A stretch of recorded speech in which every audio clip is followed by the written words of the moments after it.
It is not just a forgiven life. ஆஹா, இயேசு என் பாவத்தை மன்னிச்சிட்டாரு, அதனால ஜஸ்டின் இனிமே ஜஸ்டினா வாழ்வான்ல. ஜஸ்டின் இனிமே இயேசு கிறிஸ்துவோட ஸ்டாண்டர்ட்ல நான் வாழ போறேன். ஏன்னா it is an exchanged life.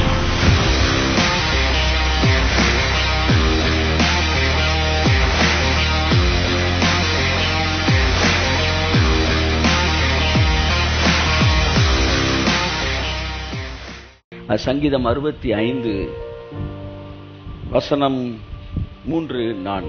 ஆமென். 3-4. அக்கிரம விஷயங்கள் என் மேல் மிஞ்சி வல்லமை கொண்டது. தேவரீரோ எங்கள் மீறுதல்களை நிவர்த்தியாக்குகிறீர். We were overwhelmed by sins. நாங்கள் பாவத்தினால் நிரப்பப்பட்டவர்களாய் மிஞ்சி வல்லமை கொண்டது. அதாவது எங்கள்ட்ட ஓவர்வெல்ம் ஆகி இருக்குது. நீரோ வாசிங்க. தேவரீரோ எங்கள் மீறுதல்களை நிவர்த்தியாக்குகிறீர். You forgave அப்படினு இருக்கு. our sins, நம்முடைய எங்கள் பாவங்களை எல்லாம் நீங்க மன்னிச்சிடுறீங்க. ஆமென் சொல்லுங்க.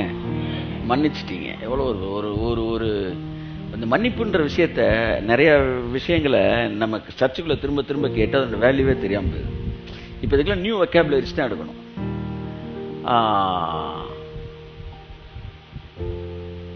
மன்னிப்பு என்பது ஒரு மகத்தான ஒரு வார்த்தை.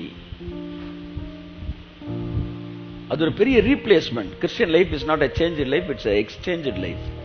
Exchanged. So இது எல்லாவற்றையும் நீ நிவர்த்தியாக்குகிறீர். நான் ஒரு குற்றம் செஞ்சுட்டேன், ஒரு கொலை செஞ்சுட்டேன்.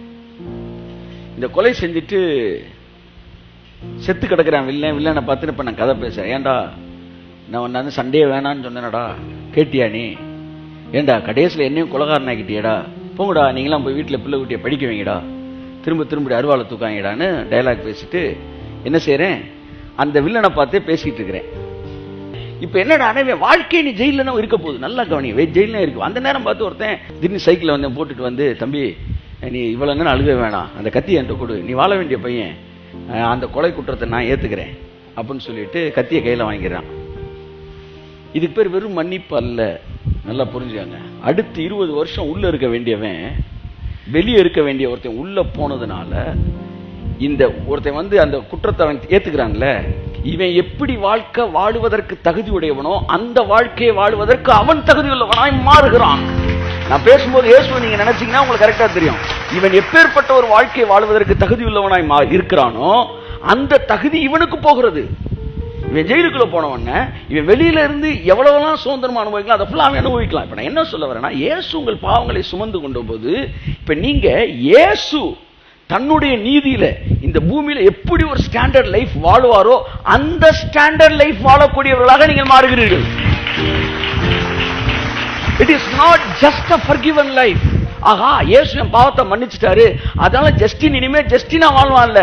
ஜஸ்டின் இனிமே இயேசு கிறிஸ்துவோட ஸ்டாண்டர்ட்ல நான் வாழ போறேன். ஏன்னா it is an exchanged life.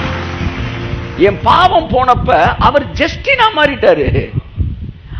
Our Justina மாறின நேரத்துல நான் இயேசுவா மாறிட்டேன்.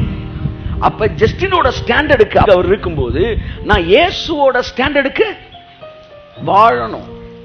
நீ மன்னிக்கப்பட்டவன்னா என்ன அர்த்தம்னா, நீ இயேசு கிறிஸ்து இந்த பூமியில் வாழும்போது எப்பேற்பட்ட ஒரு சக்சஸ்ஃபுல் லைஃப் வாழ்வாரோ அதை போல ஒரு வெற்றிகரமான வாழ்க்கை வாழுவதற்கு நீ தகுதி பெற்றவனாய் இப்பொழுது பூமியில இருக்கிறாய். கரங்களை தட்டி கர்த்தருக்கு நன்றி சொல்லுவோம். ஆமென்.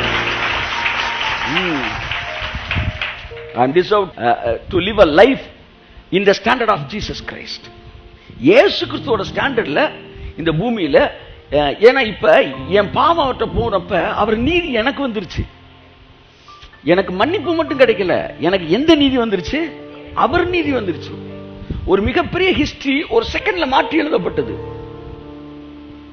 அப்ப நான் என்ன சொல்ல வரேன், நான் மன்னிக்கப்பட்டேன் சார் அப்படின்னு நீங்க மன்னிக்கப்பட்டேன் சார் ஏதோ வாழ்ந்துகிட்டு இருக்கேன் சார் அப்படி சொல்ல முடியாது. நான் மன்னிக்கப்பட்டேன் ஏதோ வாழ்ந்துகிட்டு இருக்கேன்ல. நான் மன்னிக்கப்பட்டதுனால இயேசு இந்த பூமியில வாழும்போது எப்படி ஒரு வியாதி இல்லாத, வேதனை இல்லாத, தன்னை சுற்றி இருக்கிறவர்கள் எல்லோருக்கும் ஆசீர்வாதமான ஒரு வாழ்க்கை வாழ்ந்து கொண்டு இருந்தாரோ அப்படியே நானும் வாழுவதற்கு அவருடைய நீதியை பெற்றவனாய் நான் இருக்கிறேன் என்பதுதான் கர்த்தர் ஆசீர்வதித்தார்.